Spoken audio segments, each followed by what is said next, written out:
و به این شکل وقتی که این صحبت ها از طریق یوتیوب هم پخش میشه انشالله که دوستای بیشتری ازش استفاده میکنن و اما کیفیت جلسات ما هم بیشتر پربار خواهد معلوم شد و سنگین‌تر به نظر خواهد رسید. برای اینکه میگن ادبا میگن که در مجلس عقلا یک نفر گپ میزنن. از خصوصیات عقلایی است که در مجلسشون یک نفر گپ میزنن دیگران گوش میکنن. و بعضی وقتا می آقایی که خودش خود عاقل میگیره یا باید به گپای دیگران گوش کنه. و حتما گوش کرده که مطالب را برای دیگران میگه. بر ترتیب یک جلسه نباید آمیخته و سر و صدای گوناگون باشه که در صورت این مجلس یک مجلس عاقلانه نخواهد بود. و خصوص که سخن از خدا و پیغمبر و امام و مقدسات و مسائل بسیار عمیق و تعیین کننده است که سرنوشت ماها متأثر از این متر جریانات و رویدادها بوده. امشب پیرامون یک خانم صحبت میکنیم که عرض کردم که این خانم در جمله 100 شخصیت خانم پرنفوذ تاریخ است. در کتاب در انگلیسی است به عنوان The 100 Most Influential Women in History. یکی از این خانم های بیشتر تأثیرگذار در تاریخ خانم ام المؤمنین بیبی عایشه می باشد. اگر ما به بیبی عایشه بپردازیم خوبتر قدر و منزلت بیبی خدیجه را پی خواهیم برد و آگاهی خواهیم یافت و با یک سلسله خصوصیات روحی افراد آگاهی خواهیم یافت و در اثر آگاهی از این مطالب ممکن است که این آگاهی ها را تجربیات یک مشعله بسازیم تا با این روشنایی تاریکی ها را بزداییم. در مرحله اول پرداختن این بحث ممکن است که اختلاف برانگیز باشد، ولی من بالعکس فکر میکنم که باعث ایجاد تفاهم و همبستگی بین شیعیان و برادران اهل تسنن میشن. برای اینکه اگر ما به این مبحث با یک شکل استدلالی و منطقی بپردازیم و موضوع را به یک شکل علمی و دقیق و درست عنوان کنیم، بیان کنیم، حتی یک دوست، یک برادر، یک خواهر اهل تسنن هم با ما اگر موافق نشد حداقل پرسش های جدی در ذهنش پیدا میشن تا خودش به دنبال تحقیق را بیفته و به یک سلسله حقایق دست پیدا کنند. چون شما میدونید که بسیاری از انفجارها و کشتارها و ترورها توسط عناصر تندرو، نه همه اهل تسنن، توسط عناصر تندرو اهل تسنن به خاطر است که شیعیان چرا در ارتباط با بعضی از شخصیت‌های تاریخ صدر اسلام نظر اعتراضی و انتقادی دارند، چرا مثل این آقایان فکر نمی‌کنند. ایران باید بگم که بعضی وقتا بعضی از عناصر تندرو و افراطی منسوب به شیعه هم به عوض از اینکه به بحث علمی و منطقی بپردازن متوسل به توهین و فحاشی میشن و اینجاست که وضع بدتر میشن و ما به هیچ وجه حق نداریم که به صحابه و ازواج رسول خدا توهین کنیم، فحاشی کنیم، حطاکی کنیم. ولی این بدان معنا نیست که از بیان حقایق بپرهیزیم. یکی توهین است، یکی نقد در برگیرنده پرداختن به جنبه‌های مثبت و منفی است که ما وقتی که یک پدیده را، یک جریان را می‌خوایم بررسی کنیم، جنبه‌های مثبتش هم بیان می‌کنیم، منفیش هم بیان می‌کنیم. ولی فحاشی صرفاً توهین است، اساءه ادب است، حطاکی است، بی‌ادبی است و احساسات را برافروخته می‌سازد، تصادم به وجود می‌آورد. مشکل عناصر افراطی است که نقد بیان حقایق هم در بسیار موارد مساوی و توهین فکر می‌کنند. خب پس اگر ما بیاییم بحث داغ و حساس که در ارتباط با بیبی خدیجه مطالب را مطرح کردیم، ما بیاییم این مسئله را به یک شکل درست بیان کنیم تا یک اندازه روشنگری خواهد شد و یک همبستگی ایجاد خواهد کردید و موضع و فکر پیروان مکتب اهل بیت هم مورد درک و دریافت قرار خواهد گرفت که پیروان این مکتب، این مذهب مطالبی را که بیان میکنن از منابع و از کتاب‌های خود برادرای ماست و فقط مسئله است که میگن آدم با ذکاوت آدمی است که مطالب موضوعات مختلفه با همدیگر مرتبط میسازه و از اونها یک نتیجه‌گیری منطقی میکنن. اینجاست که به یک نتیجه‌گیری جدید میرسن. پرداختن به بیبی عایشه از این جهت هم مهم است که ایشان همسر رسول الله و دختر اولین خلیفه مسلمانان است. ایشان خانم است که 3 زمامدار صدر اسلام به چالش کشاند و مورد اعتراض قرار داد و بلکه در میدان جنگ بر علیه حداقل یکیشان شرکت کرد و فرماندهی جنگ جمل بر علیه علی علیه السلام به عهده گرفت و حتی خودش میگفت که اگر به خاطر نماز خواندن عثمان نمی بود من حکم قتلش میدادم و با کلمات بسیار تند و بسیار جدی و زننده خلیفه سوم عثمان ابن عفان محکوم میکنه و تقبیه میکنه و یک دفعه حتی نعلین کفشای رسول خدا را میاره و میگه عثمان این کفشای پیامبر نعلینش سالم مانده ولی تو سنت پیغمبر کهنه ساختی. برای اینکه شما میدونید که عثمان اموی ها را برخلافی که پیامبر خدا اونها را از حاکمیت سرنگون ساخت و محکومشان کرد و یک روزشان مثل مروان تبعید کرد، عثمان اینا را بسیار موقف و منزلت داد. بالعکس ابوذر را تبعید کرد، عبدالله ابن مسعود و عمار ابن یاسر مورد ضرب و شتم شدید قرار داد، تا حدی که عبدالله ابن مسعود وصیت کرد که عثمان نماز جنازه مرا نخواند. و همینطور بسیار حرکت‌های اشرافی معاونانه و تند و جدی که بالاخره باعث شورش و قتل ایشان شد و خود بیبی عایشه هم از طرفدارای مخالفین عثمان بود. وقتی فهمید که علی علیه السلام به قدرت رسید و خلیفه شدن، اینجا بود که خون عثمان را بهانه ساخت و گفت که ما میخواهیم که کسایی که در قتل عثمان شرکت کرده اونا باید محاکمه شود. اینجا بود که یک جنگ بسیار هلاکتباری را که هزاران نفر به قتل رسید علیه علی علیه السلام برآورد و کمک تلحوظ باید. خب پرداختن به این خانم از لحاظ از اینکه چی کارنامه‌ای داره و چی کارنامه‌های نکوهیده‌ای داره و ناپسندی داره و در چی موارد مرتکب خطاهایی شده، برای ما از این جهت مهم است که ما در بعض بحث‌ها و گفتگوها وقتی با بعض دوستان همفکر و همکیش قرار می‌گیریم با یک دست پا را بتونیم که به استدلال بپردازیم و در عین حال ببینیم که بیبی خدیجه از چی جایگاه و منزلت و موقف برخوردار است و این خانم محترم چقدر دل رسول الله را داغ‌آلود ساخته و چقدر علی علیه السلام ملول و جگرخون ساخته و چقدر باعث ناراحتی های دیگه شده که تا امروز هم مسلمانان قیمت های سنگین به خاطر اشتباهات و خطاهای جدی ایشان میپردازند. من گفتم که حضرت پیامبر اسلام با توجه به نقلی که از منابع حدیثی کردیم او سخن خاصی را برای بیبی خدیجه وقتی گفت که خداوند در بهشت برای من همسران بیشتر لطف می‌فرماید، بیبی خدیجه آنقدر زن بزرگوار و مهربان بود که فرمود که من خوشی تو را می‌خواهم. خب در این باره من دیگه توضیح نمیدم، اما رسول خدا باری برای بیبی عایشه گفت که ای عایشه اگر قبول کنی که قبل از من مرگ بپذیری و بمیری ما بهشت برای تضمین میکنم. بیبی عایشه بلافاصله جواب داد خب میخوایی که من بمرم که باز تو ساعتت با خانم‌های دیگه خوش بگذرانی؟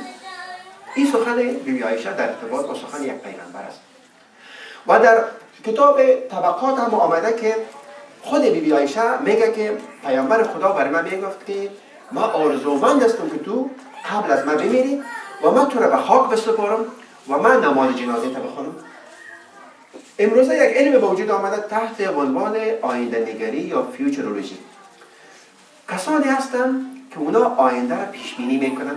در جهان غرب مشهورترین این فرد یا افراد نوستراداموس است که در حدود 400 سال قبل در فرانسه بسیاری از جریانات مثل انقلاب فرانسه، جنگ جهانی اول، دوم، انقلاب ایران، فرانسوی ایران مثلا اینمی مسئله انفجار در نیویورک و بسیار چیزای دیگر پیش بینی کرده بود. یعنی حتی غیر مسلمانان تا اندازه میتونه که این نگرش داشته باشن. اوج این پیشگویی و این نگرش پیغمبران و اماما داره که یکی از معجزاتشون است. رسول خدا میفهمید که بیبی عایشه خانم ماجراجو و یک خانم مخاطره آفرین است. در عین حال پیامبران اسرار را نمیخواهند که افشا کنند.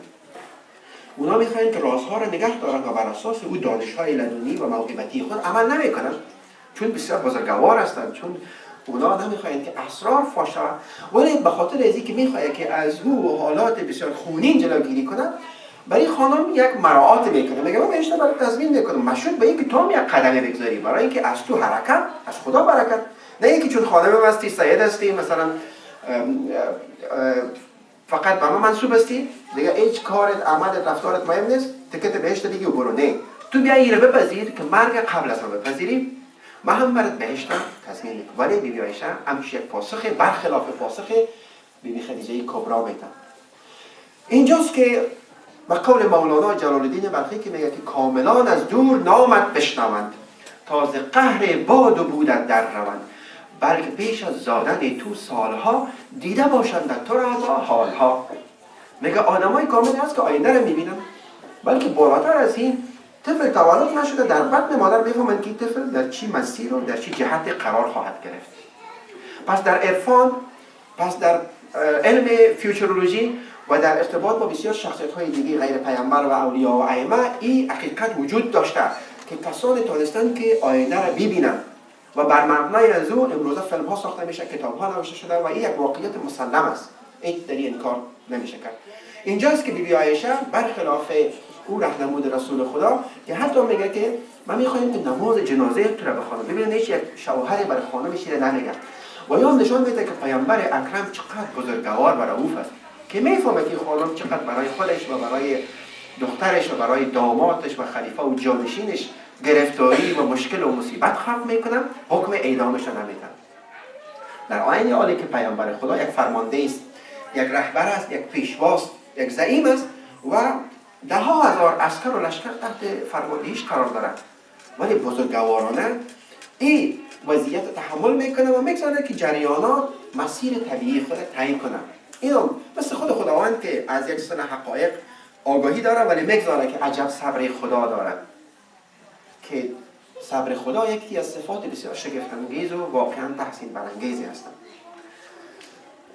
ما گفتیم که این بحث میتونه که باعث ایجاد تفاهم و همبستگی شود با توجه به اینکه حقایق از کتاب‌های خود دوستان ما برادران ما وجود داره که واقعا تکان دهنده است و بیدار کننده است. این در حالی است که اکثر ما مسلمان ها از این چیزها به یک نحو یا بیخبر هستیم یا چندان توجه نمیکنیم و این در حالی است که این مسائل بسیار نقش تعیین کننده در سرنوشت ما دارند. در ذهن و ضمیر یک برادر اهل تسنن با توجه و این که یک آدم با عقیده و مؤمنه هست، این اصلا قابل تصور نیست که چطور امکان داره که صحابی رسول الله و یا مثلا همسرانش مرتکب خطا و تخلف جدی شود.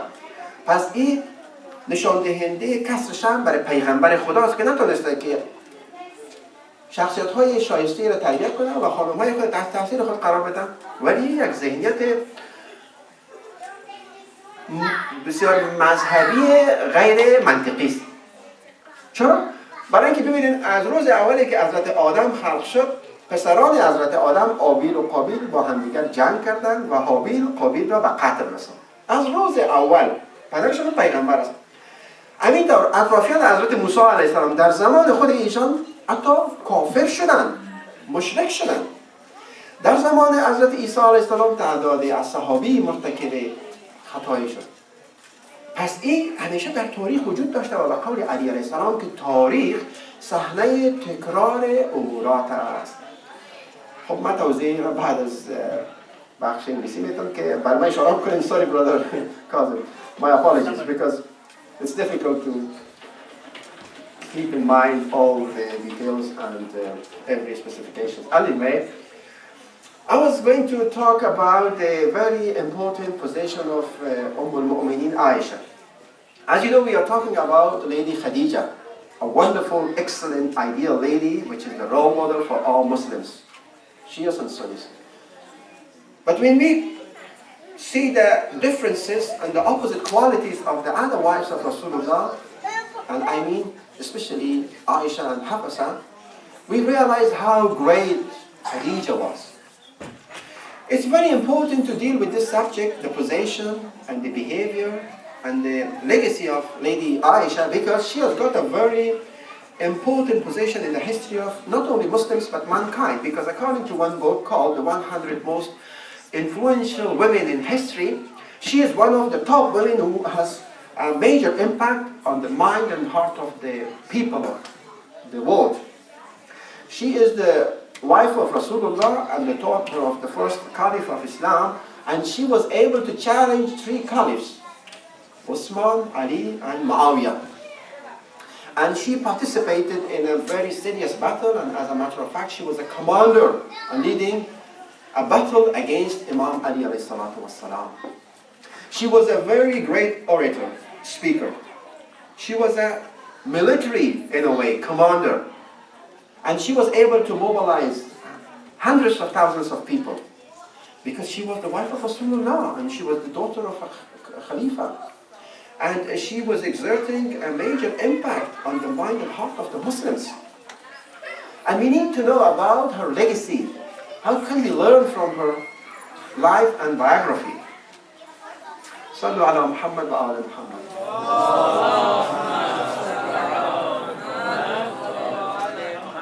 We need to know, we should avoid from insulting these important personalities of the history of Islam. One is insult and the other is comment. A comment may be critical, but it's not necessarily offensive. Whereas most of the times people regard comments as insult. That's a very unrealistic and unkind attitude. Here we are going to have a very critical and analytical approach towards this very important lady who has shaped an important part of the history of Islam. It's important to know that Lady Aisha is definitely al-Mu'mineen. She is the mother of Mu'mineen. And we definitely say that she is exonerated. She is free from any serious allegation in regard to fornication, in regard to fahsha. Not only her, but all the wives of prophets are free from this allegation, from this very negative quality.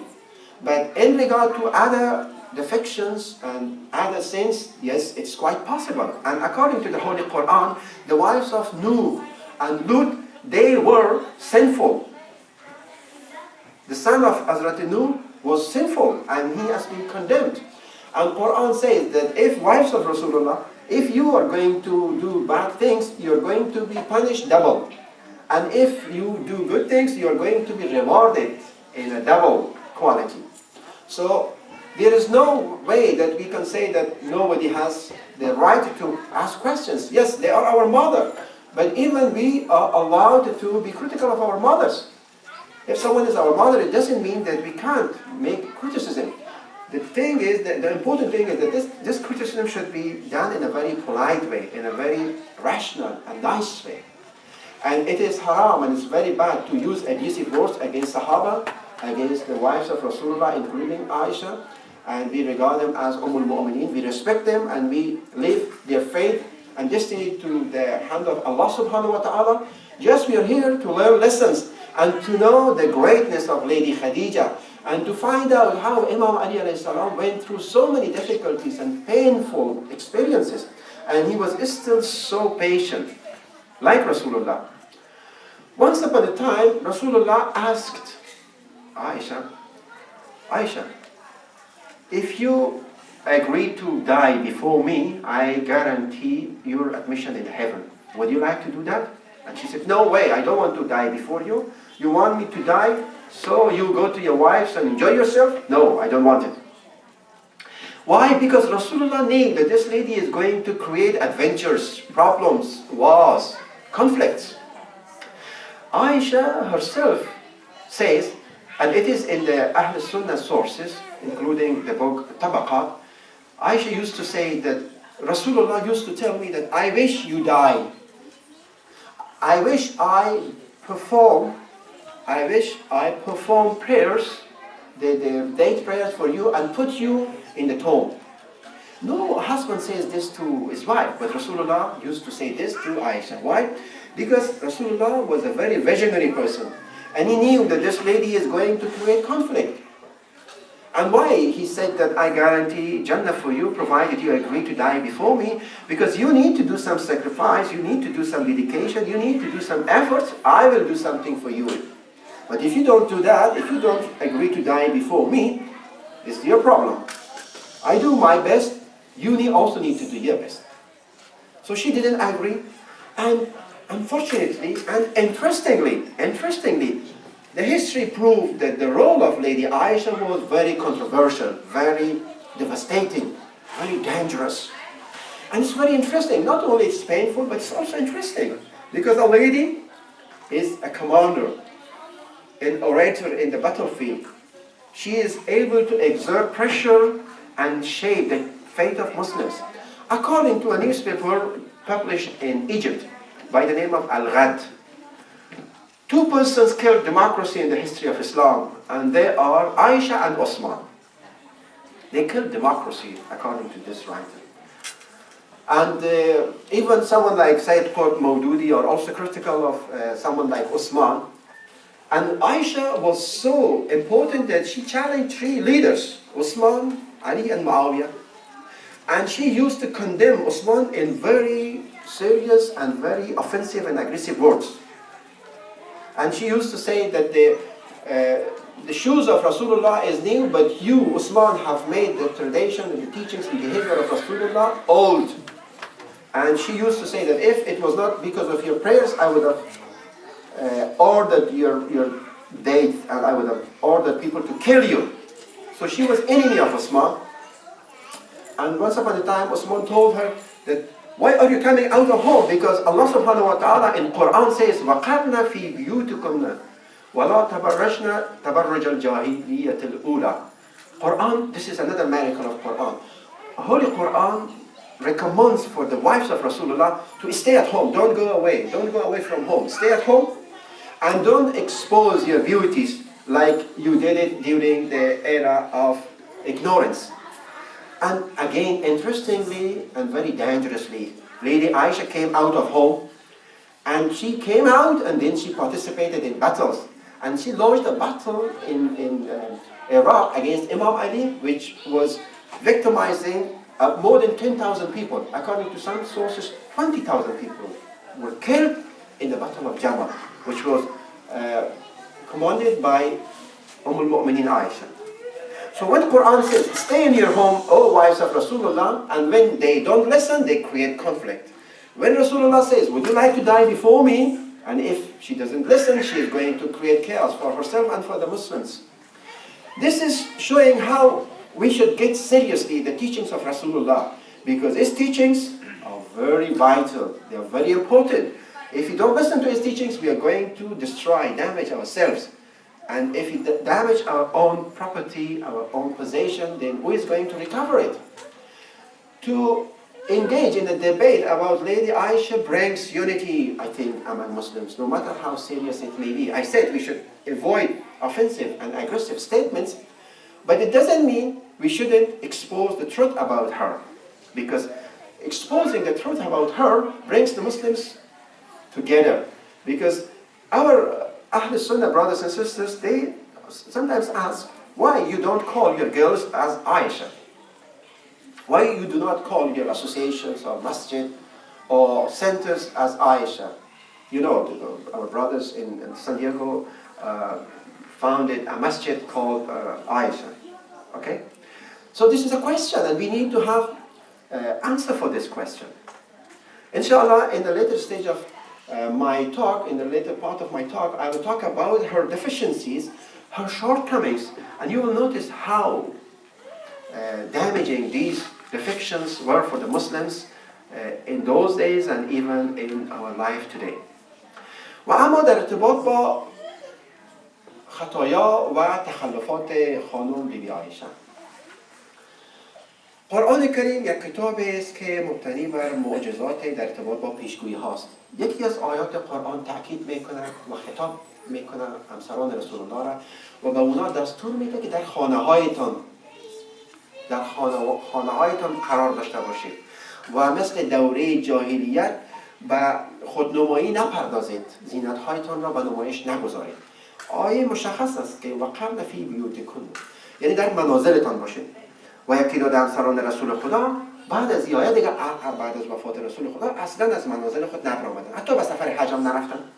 ولی خانم عایشه نه تنها از خانه برآمد، بلکه به کشورهای دیگه، سرزمینهای دیگه رهسپار شد و جنگ را برا انداخت. پس یک تخلف بسیار جدی ایشان این است که ایشان برخلاف قرآن کریم یک عمل را انجام دادند و دستور قرآنی را نقض کردند و معجزه قرآنی را که در ارتباط با این بود که خانم از منزلت خارج نشو زیر پا گذاشتن و برآمدن و باعث خونریزی شدن. و اینجا ما می‌بینیم معجزه پیشگویی رسول خدا را که وقتی میگه که عایشه من دوست دارم که تو قبل از من بمیری و من نماز جنازه تو رو بخوانم و در عین حال حکم قتل شام نمیتم. چقدر این پیشگویی هم دقیق است، برای اینکه خانم باعث ماجراها و گرفتاری‌های گوناگون برای مسلمان‌ها میشه، مخصوصا برای پیروان مکتب اهل بیت. خب این یک تخلف بسیار جدی این خانم محترم. همینطور این خانم در برابر پیامبر خدا در موارد متعدد بی‌حرمتی میکنه. مثلا یک بار امام احمد انبر نشته میکنه که عایشه برای رسول خدا گفت که به خدا قسم تو علی را نسبت به من و پدرم بیشتر دوست داری، با فریاد بلند، در حالی که با یک پیغمبر چطور یک نفر میتونه که با این شکل صحبت کنه؟ و اون پیغمبری که خانم ها آقایان میگه که من از این وحشت دارم که امت من یکدیگر را با صدای بلند صدا بزنه. یعنی آداب اسلامی آنقدر زیبا و بسیار مؤدبانه هست که حتی ما همدیگر را از یک اتاق به اتاق دیگر با صدای بلند نباید صدا بزنیم، برای اینکه آلودگی صوتی ایجاد میکنه، برای اینکه همسایه ها اذیت میشه، برای اینکه خلاف ادب است. خب یک پیغمبر همسرش به این شکل مورد خطاب قرار میدن. بار دیگه آنقدر با پیغمبر خدا جنگ و دعوا و به اصطلاح یعنی گفتگو میکنه که پدرش حضرت ابوبکر میاد پرسید میکنه که چی خبر است؟ عایشه برای پیغمبر میگه بگو ولی راستش بگوی، یعنی دروغ نگوی. شما ببینید در مورد دیگه اینا در کتاب خود برادرای اهل تسنن ماست. در جای دیگه میگه که خود تو همون شخصی هستی که ادعای پیغمبری داری. در جای دیگه میگه که به خدای ابراهیم به خاطر اینکه با شوهر خود عصبانی است، نمیگه که به خدای مثلا حقیقی یا به خدای مثلا خودت یا به خدای خداوند متعال، میگه به خدای ابراهیم. یک وقت ماری قبطیه یک مشقاب غذایی را برای پیامبر خدا روان میکنه و چون این خانم با این خانم دیگر رسول خدا یک نوع حسادت داره، این مشقاب مشکنانه و این غذا را ضایع میکنه. رسول خدا شاهد است. خب ما و شما بسیاری واقع باشیم به خانم مورد یک نوازشی بسیار جانانه قرار میدیم. درست است؟ در فرهنگ ما اینا مثل است دیگه، اما خوبای ما میکارم میکنن. ولی رسول خدا می تکه ها و پارچه های این مشقاب جمع میکنه و عایشه رو میگه که از منزلت باید یک مشقاب بیاری، فقط همین قدر، یک مشقاب بیاری، نه اینکه مورد زرشت قرار بده، مورد دشنام قرار بده. خب خلیفه اول پرسان میکنه که چی گپ بود و رسول خدا گزارش میده در ارتباط با او برخورد و اینجاست که خلیفه اول آنقدر با دختر خود برخورد میکنه و عصبانی میشه که خفکش میکنه، مورد سیلیکاری قرارش میده و رسول خدا شاهد و ناظر این صحنه است. در جای دیگه داره که خلیفه دوم عمر ابن خطاب برای دختر خود افسه میگه که افسه تو خو میدونی که پیغمبر تو دوست نداره، برای اینکه اونا بعض وقتا بعض حرکت‌هایی میکنن که باعث از این میشه که گرفتاری‌های برای مسلمانان وجود بیاد. یک تخلف دیگه این دو خانم که حتی وحی آسمانی هم دخالت میکنن و شما میتونید که در خود قرآن هم و به تفسیر هم مراجعه کنیم و در ارتباط با کارنامه این دو خانم محترم و مهم از جمله سوره تحریم مطالعه بفرمایید که رسول خدا نزد یکی از همسران خود است، عسل خورده و این دو خانم مخصوصا عایشه یک به اصطلاح دروغ پردازی میکنن و میگن که دهن تو بوی یک نوع گیاه بدبویی رو میده که مغافر مثل که میگن که به این شکل پیامبر خدا دیگه اون چیز رو نخوره و نزد خانم نره و به یک شکل اینا میگن که پیامبر خدا را مورد یک بیمیلی قرار بده. رسول خدا یک نفر میگه، دو نفر میگن، ذهن رسول خدا رو میخوایم که تغییر بدن. اینجاست که وحی آسمانی در ارتباط با یک سلسله کارنامه‌های نادرست این دو خانم دخالت میکنن و خداوند در آیه قرآن کریم میفرماید که عسا ربه ان طلقکن ان یبدله ازواجا خیرا منکن مسلمات مؤمنات قانتات تائبات عابدات سائحات و طیبات و ابکارا. خب خداوند پیامبر اسلام مخیر میسازه، اختیار میده که تو اینا رو یا میشه که طلاق بدی که اگر طلاق دادی عوض از اینا ما برای تو زمای بهتر عنایت میکنیم. یعنی این خانم ها بهترین ها در بین امت اسلامی نیستن، برخلاف تصور یک تعداد زیادی از مسلمانان گرامی ما بهترین نیستن، برای اینکه بگن که ازواج خیرا منکنن که خانم های بهتر از شما برش میتونیم که چی باشه این خانم ها مسلمان باشن و مؤمن باشن و مطیع و فرمانبردار باشن، اهل توبه باشن، اهل عبادت باشن، روزگیر باشن، بیوه باشن و باکره باشن. در جای دیگه بیبی عایشه میگه که پیامبر خدا خدیجه را با نیکی یاد میکرد و ما یک دفعه گفتیم که خدا برای تو بهتره شد که ما یک زن دختر جوان هستم که یک زن کمان سال پیری بود دیگه، چرا ما یاد میکنیم؟ باز پیامبر خدا گپش رد میکنه و میگه که نه، او یک زنی بود که در وقتی که همه مرا رد میکرد مرا تایید کرد، در وقتی که دیگران برای من کمک نمیکرد برای من کمک کرد و بسیار صفاتهای دیگه که نشون میده که هم این خانم محترم حسود است و هم بهترین زن رسول الله نیست. خب این تخلفات به اضافه تخلفات دیگه مثل اینکه وقتی فاطمه زهرا از دنیا میره تو در مراسم فاتحه شرکت نمیکنه. به اضافه از اینکه ایشان وقتی که میبینه که در زمان معاویه علی علیه السلام مورد لحن و نکوهش قرار میگیره مخالفت نمیکنه، خاموش است. به اضافه از اینکه اجازه نمیده که جسد مبارک امام حسن علیه السلام در مدینه در کنار مقعد پدر بزرگوارش پیامبر اکرم دفن شود. خب این تخلفات چیزی مختصر و جزئی نیست. این نشون میده که این خانم چقدر خانم ماجراجو بوده و چقدر حسود بوده و چقدر مشکل آفرین بوده و این در حالی است که علی علیه السلام با احترام با اکرام وقتی که در جنگ جمل ایشان شکست میده از میدان جنگ به مدینه این خانم روان میکنه و در اونجا در امن و امان زندگی میکنه. وقتی که خانم خبر میشه که علی علیه السلام به شهادت رسیده شعر میسراید از خوشحالی و سلمه که به عنوان دومین بهترین خانم رسول خدا هست ایشان منع میکنه و اعتراض میکنه و در اینجا المؤمنین عایشه میگه خوب شد که به یاد ما دادی و فکر من نمی. خب اما این واقعیت های تلخ و بسیار ناگوار نشان دهنده است خانم ها آقایان که حسادت، بخیلی، چشم‌تنگی چقدر میتونه که مخرب و هلاکتبار باشد. یکی از بهترین کتاب‌ها درباره بیبی عایشه یک کتاب است در ارتباط با ایشان به نام نقش عایشه در تاریخ توسط سید مرتضی حسکری. یک کتاب بسیار جالب است. در منابع اسلامی آمده که از عایشه پرسان کردند که تو چرا بر علیه علی این همه جنگ و جدال را برآ انداختی، این همه کشتار، این همه وقایع بسیار تلخ و ناگوار. ایشان بسیار مختصر و بسیار خونسردی میگه که بین ما و علی اما چیزی گذشت که بین یک زن و خسرانایش سپری میشه. شما فکر کنید اما چیزی که معمولا خانم ها با خسرانهای خود بر یک تعدادشان این برخوردها را داره که چون علی علیه السلام به اصطلاح بچه خوانده رسول خداست و دامادش است و شوهر دخترندرش است، این است که باید دیگر طرف حسادت داشته باشه، بخیلی داشته باشه و این در حالی است که بر اساس تعلیمات دینی هندرداری اجازه نمیده که بهانه برای تخریب و دشمنی باشه. ما در کربلا می‌بینیم حضرت عباس و امام حسین اندر هستند ولی چقدر با هم دیگر فداکار. یا ام البنین اصلا دین آمده که رابطه های انسان ها بسیار متعالی و زیبا و ارزشمند است. هیچ معنی داره که انباق است، توی اندر است، توی باجه است و باجه با باجه جور نده.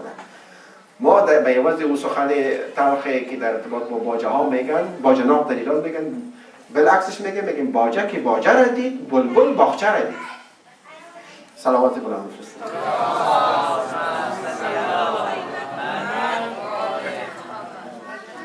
It's very important to learn from the legacy of Lady Aisha how jealousy, how short-sightedness, how narrow-mindedness can be very destructive for a community. Let me tell you about the shortcomings of this important lady who is still influencing the fate and shape of Muslims societies. Because sometimes we are asked why you don't call your daughters as Aisha, which even someone does, nothing is wrong with that. And she's our mother, she is al-Mu'mineen, and we shouldn't be, as I emphasized, abusive and offensive against her. We just want to talk about the truth and learn from the lessons which are there in the history of Islam. First of all, she didn't obey the order of Allah subhanahu wa ta'ala when Allah subhanahu wa ta'ala in Quran issued a decree and asked her and other wives of Rasulullah to stay at home and do not come out of their home. And Rasulullah once upon a time, and it is in Bukhari, once upon a time, he pointed at the home of Aisha and said that the fitna, the calamity will be emerging from here. And the community of shaitan will be rising from this place. And he was pointing at the house of Aisha. This is in Imam Bukhari book. And he also said that I'm concerned about the dogs of Hawhab. And they said, what's the dogs of Hawhab? And he said, one of my wives will reach in a place where the dog will will bark. Yes, the dog will bark. And any one of you who are in that position should know that she is in the wrong direction. She is in the wrong position, and she should change her direction because she is wrong. And in so many other places, Rasulullah was warning Aisha, and that's why he was asking Aisha, would you like to die before me? If you do that, I will guarantee Jannah for you. I wish I can pray for your death, and I wish I place you in the tomb. And you see how great and merciful and kind Rasulullah was, that he knew that this lady is going to create problem for the Muslim Ummah, including his daughter and son-in-law, but he didn't kill her because he wanted to let the developments, the incidents, the sequence of events follow its own sequence and doesn't interfere in the very natural and normal developments and events. This shows the greatness and his very patient attitude. The other shortcoming of Lady Khadija is the fact that, sorry, my apologies. Thank you very much, you're very attentive. I'm very happy. I'm very happy, mashallah.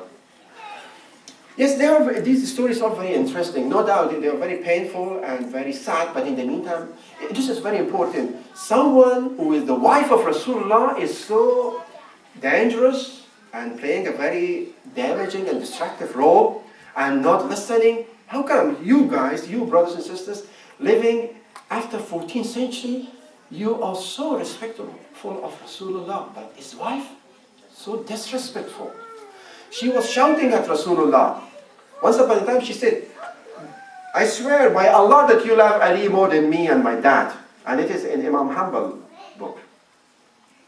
And once upon a time she was saying to Rasulullah, this is you who pretend that you're a prophet. And another time when Maria, the other wife of Rasulullah, sent a plate of food for him, she broke the plate and Rasulullah just asked her to replace the plate and didn't punish her, didn't expel her from home. And all this shows how kind Rasulullah was and how unkind this lady was. Yes, we respect her as Umm al-Mu'mineen, but it doesn't mean that we shouldn't learn lessons from her. Because this is showing that how jealousy and narrow-mindedness can create chaos and conflict in a society, in a family. Because once upon a time, Aisha was asked, why did you do all these conflicts against Ali? And she said, it's because, all this is because this is something which is very common among our wife and her in-laws. Because most of the times, a lady has got serious problems with her in-laws. And that's something which happened with me. She launched a battle against Imam Ali, which was the cause of the death of more than 10,000 people. And because of this battle, the other people got courage and they were brave enough negatively to fight against Imam Ali, like Muawiyah. Otherwise, nobody was able to fight against Imam Ali. But because this is the wife of Rasulullah and the daughter of Khalifa, and she is a very great speaker, she is very influential. So, who can stop her? And when Imam Ali defeated her without any physical punishment, he dispersed her to Medina with respect. But this lady, again, was very revengeful. And who can prove that she repented? This is claimed, but where is the valid source of her repentance? Because when Imam Ali was made shaheed, she was very happy, and then she recited poem. So much so that Salama, the second best wife of Rasulullah, was critical of her. She was not letting Imam Hassan to be buried in proximity of Rasulullah in Masjid al-Nabi. And she was keeping silence when Imam Ali was cursed during the time of Muawiyah. Whereas, according to Tabari, according to Zahabi, and so many other important scholars, Rasulullah said, Man sabba aliyan faqad sabbani. He who cursed Ali, he who used abusive words against Ali, it's like using abusive words against me. This shows that how she was, in a way, she was so silent. Because most of the times in the history, the biggest lies have been said by silence. Sallu ala Muhammad wa ala Muhammad.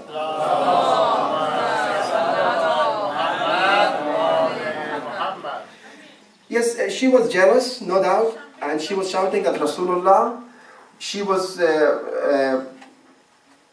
reaching the verse of the Holy Quran, وَقَرْنَ فِي بِيُوتِكُمْ, and she has been condemned in the ayah which I recited, which means if Rasulullah, the very meaning is, in case Rasulullah divorce you, Allah may replace you with other wives who are submissive, obedient, they are repentant, they are full of worshipping, they are observers of fasting, they are virgins and widows.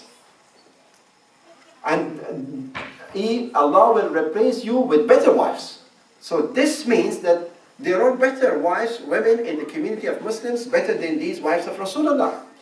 And if someone is the wife of Rasulullah, doesn't mean that he is necessarily the best person. You know that Nuh and Lut had wives which are condemned in the Holy Quran.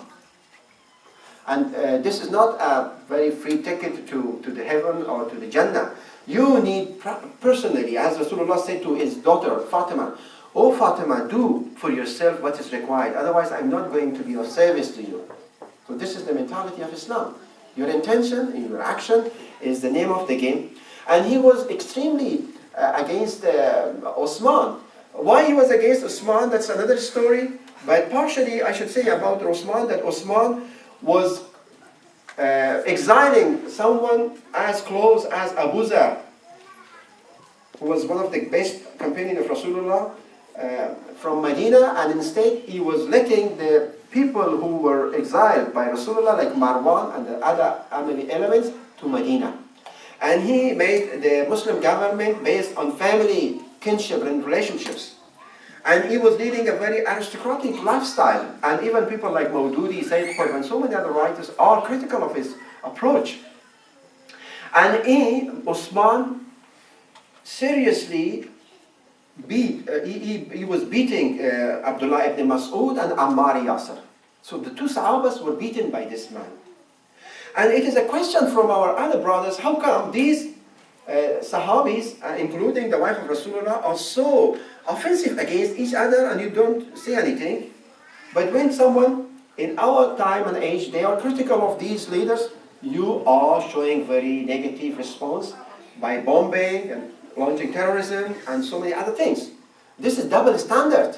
We don't have two Sharia, we don't have two religions. One religion for the elementary stage of Islam, when the companions of Rasulullah were critical of each other, condemning each other, even fighting against each other. Muawiyah was using la'nat against Imam Ali. And Osman was beating Abdullah ibn Mas'ud. And Omar was condemning with very negative words some other Sahabis, including Aisha herself was condemning Osman with very negative and abusive words. But they keep silent. When someone from the followers of Ahlul Bayt are raising questions or making critical analysis, they are condemning them, and even sometimes some extremists are killing them. They are killing them because why you condemn someone who already died? The people who are alive, they should be dead, wiped out. And why? Because of the fact that someone who died 14 centuries ago, why they are criticized. Sallu ala Muhammad wa ala Muhammad.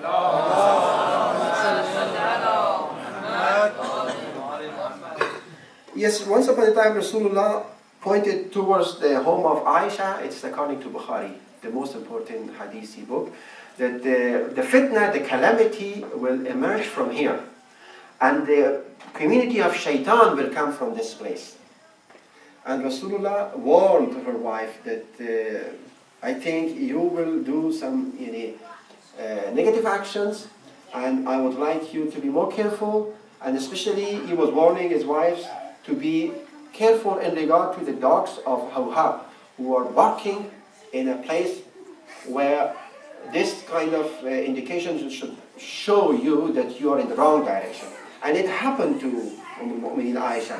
But she was actually not giving the right information, and some people came and they swear that this is not that place which Rasulullah was predicting, and then she proceeded with her trip.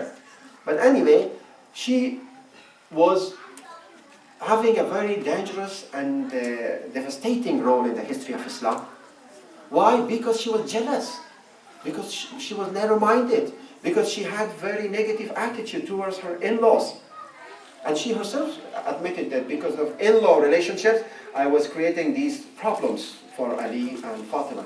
She didn't participate in the funeral of Fatima because she was critical of her, and she said, I'm sick. And even she made some happiness according to some sources. So all this shows that when there is not enough moral values in the mind and heart of we Muslims, no matter what position you might have, you're going to be a failure. You're going to create chaos. You're going to create disorder. We are going to bring calamities for our Muslims. And the role of women are extremely important.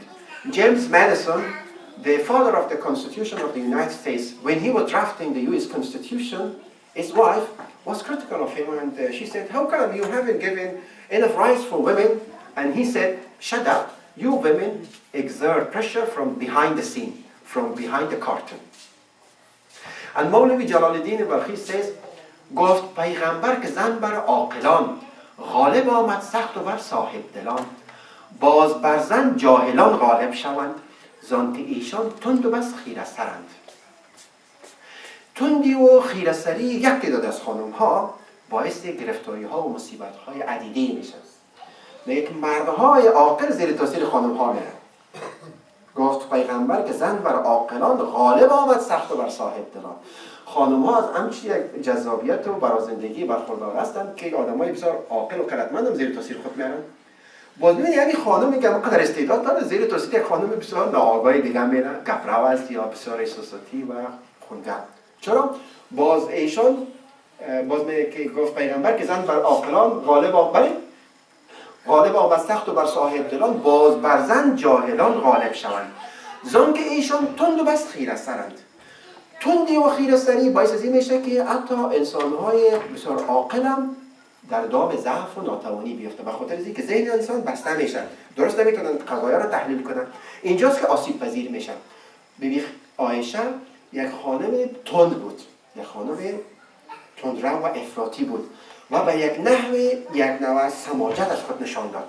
همسر رسول الله است، به جای خودش احترامش برای همون مشایسته است. ولی قرآن میگه که پدر و مادرتان اگر کافر هم شده شما حرف غلطشان نشنوید، راه غلطشان نپیمایید، ولی با اونا برخورد مؤدبانه داشته باشید. برخورد مؤدبانه ایتناقض با انتقاد و سوال نداره، بخصوص که جریانات بسیار مشکلات هم بر تاریخ اسلام به وجود آورده.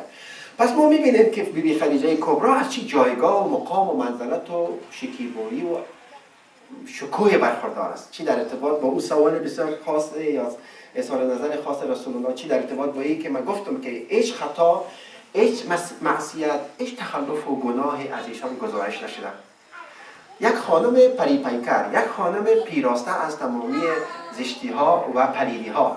و قول حافظ که گفت پیغمبر که حافظ میگه که آن یار کزو خانه ما جای پری بود سر تا قدمش چون پری از عیب بری بود.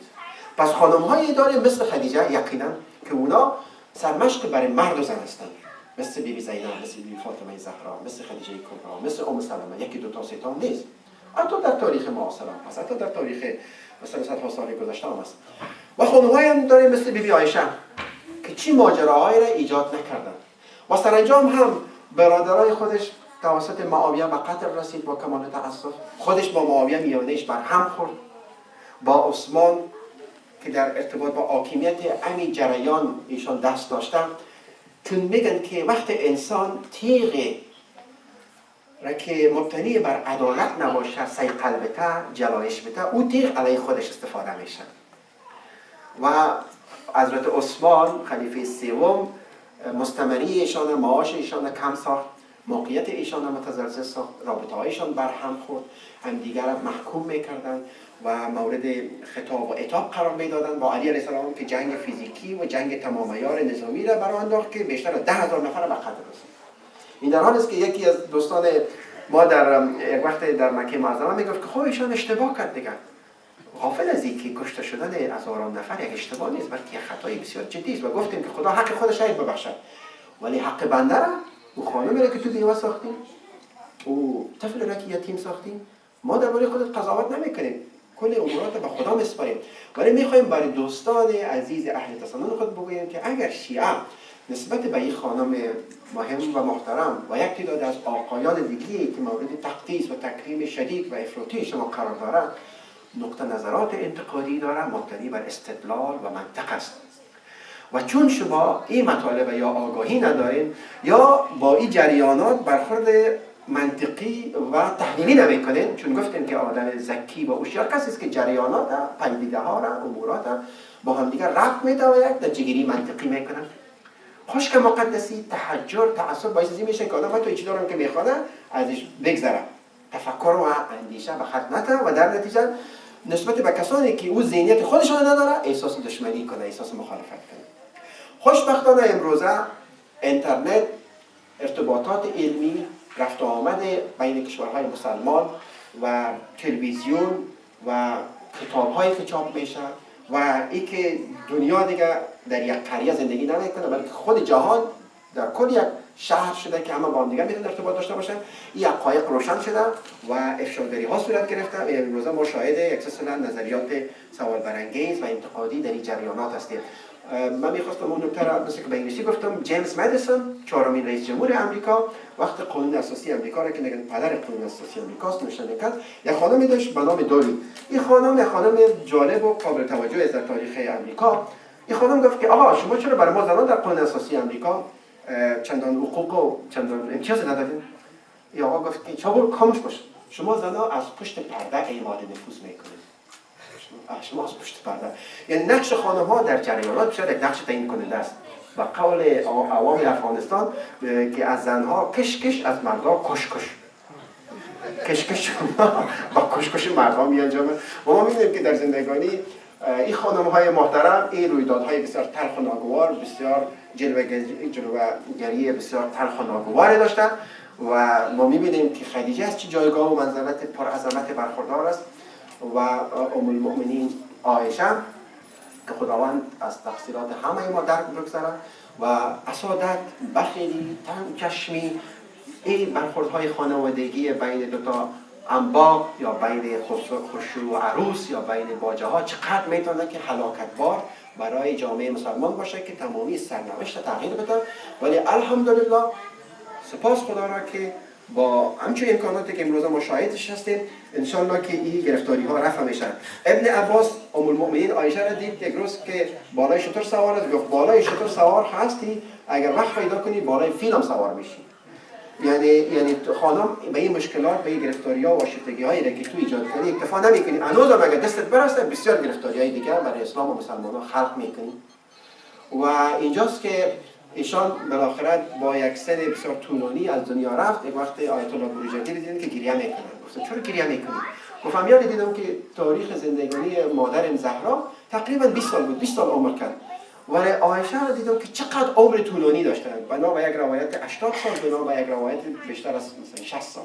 و این باعث ریختن اشک‌های اون مرد بزرگ شد. به هر ترتیب ما این صحبت به پایان میرسانیم. باز هم با این تأکیده که ایشان ام المؤمنین هستند و ام المؤمنین بودن ایشان به این معنی است که مردان دیگه نمیتونه با ایشان ازدواج کنه، ولی به این معنی نیست که ایشان حتی محرم سایر مردان هم هستند و یا مثلا از سایر فرزندان خود میراث میگیرن. نه، فقط این که ازدواج کردن نمیتونن. و ام المؤمنین بودن ایشان ایجاب میکنه که ما به ایشان خدای نخواسته کلمه اهانتبار به کار نبریم، ولی بیان حقایق هم به نفع پیروان اسلام است، هم از شیعه و سنی و هم آموزنده است و هم بسیار این فرازها میتونه که بیانگر این باشه که شخصیت ها در تاریخ اسلام چقدر از یک تضاد رفتاری برخوردار هستند.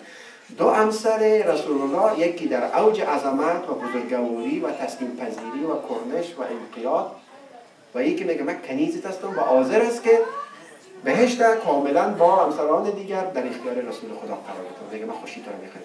ولی یک خادم دیگر وقتی که میگه میخوایی که پیش از من بمیری که من بهشت برای تضمین کنم، همچون یک سخن تلخ و ناگوار میگه بر محمد و آل محمد صلی الله علیه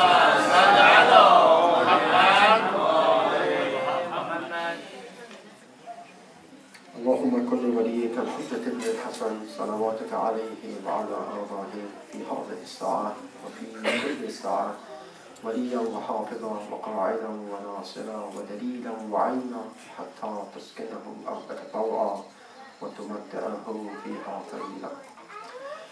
خدایا از سر تقصیرات ما درگذر، ما را از جمله شاکران قرار بده، بیمارانمان را شفا بخش، مسافرانمان را به مقصد برسان، توفیقمان بخش تا حق این ماه معظم را ادا نماییم. ما را در این ماه مبارک متخلق به اخلاق نیکو بگردان، ضعف و کمبودی های ما را رفع بگردان. الهی ام المؤمنین خدیجه کبرا، ام سلمه و سایر زنان بزرگوار رسول خدا را نمونه و سرمشق ما قرار بدیم. توفیق من بخش تا از زندگانی اونها درس های عملی بیاموزیم. الهی ما را از بی‌حرمتی نسبت به بزرگان اسلام، نسبت به همسران رسول الله محفوظ بدار. جرأت بیان حقیقت نصیب بفرما. تحمل و شکیبایی برای برادران و خواهران مسلمان ما نصیب بفرما. وسعت نظر و تحمل عقیده مخالف برای همه ما عنایت بفرما. ما را از تحجر، از شخصیت پرستی، از تنگ نظری نجات بخش. توفیق من بخش تا به اختلاف آراء آگاه شویم. توفیق من بخش تا اهل تحقیق و مطالعه گردیم. ما را از تقلید کورکورانه، از تعصبات جاهلانه حفظ بفرما. الهی جمع ما را صمیمی و متحد بساز. تفرقه و تضاد را از جمع ما بزدای. ما را به خوبی ها آراسته و از بدی ها پیراسته بگردان. بر محمد و آل محمد صلی الله علیه و